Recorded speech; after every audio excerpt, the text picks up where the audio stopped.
السلام علیکم ورحمۃ اللہ وبرکاتہ۔ آپ یوٹیوب چینل دیکھ رہے ہیں، میں فرحان خورشید ہوں۔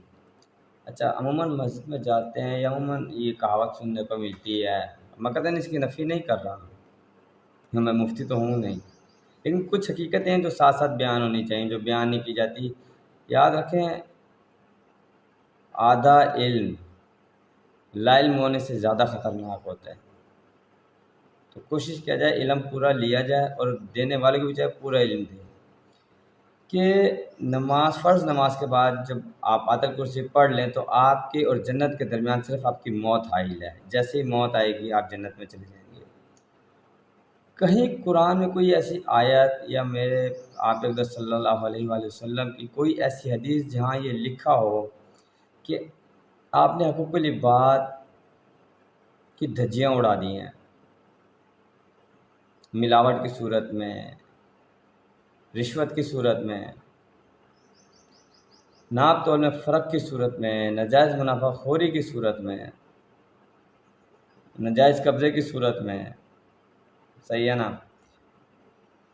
تو اب آپ آیت الکرسی پڑھ لیں گے تو سارے ہی گناہ معاف ہو جائیں گے اور آپ کے اور جنت کے درمیان صرف آپ کی موت حائل ہو جائے گی۔ کوئی ایسی حدیث یا کوئی قرآن کی ایسی آیت اللہ کی رحمت کی قطعاً نفی نہیں کرا، لیکن اللہ پاک روز قیامت رات کے زانی کو، رات کو اپنے گناہ پر رونے والے کو ایک برابر تو نہیں کریں گے نا، شرابی کو اور اپنے گناہ پر رونے والے کو ایک برابر تو نہیں کر دیں گے۔ غلط کر رہا ہوں، صحیح کر رہا ہوں؟ تو یہ میرا ماننا یہی ہے کہ کم از کم آپ اپنے گناہوں کی توبہ کریں، اور توبہ پتہ ہے کیا ہوتی ہے کہ توبہ کرنے کے بعد اس گناہ سے بچنے کے لیے جنگ لڑنا۔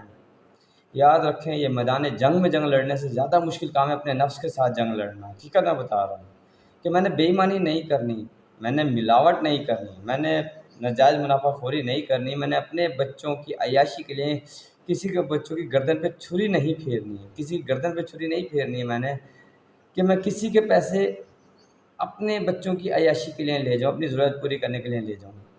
اسلام میں قطعاً کوئی ایسی اجازت نہیں ہے۔ اللہ پاک نے بار بار فرمایا، میرے بندو میرے حقوق میں کمی پیشی رہ گئی، تمہاری نمازیں ہیں، کوئی بات نہیں، اگر یہ ٹک رہی ہیں تو میں قبول کر لوں گا۔ تمہیں رونا نہیں آ رہا، تم رونے والی شکل بھی بنا رہے ہو تو میں قبول کر لوں گا، لیکن حقوق العباد کے معاملے میں تو اللہ پاک نے کہیں نہیں فرمایا۔ اللہ پاک نے کہا میرے بندو جب بات آئے گی حقوق العباد کی، مولانا تقی صاحب کیا کہتے ہیں؟ ہم ہمیشہ یہ کہتے ہیں اللہ تعالیٰ میں حقوق العباد میں پوری کوشش کر رہا ہوں، تیرے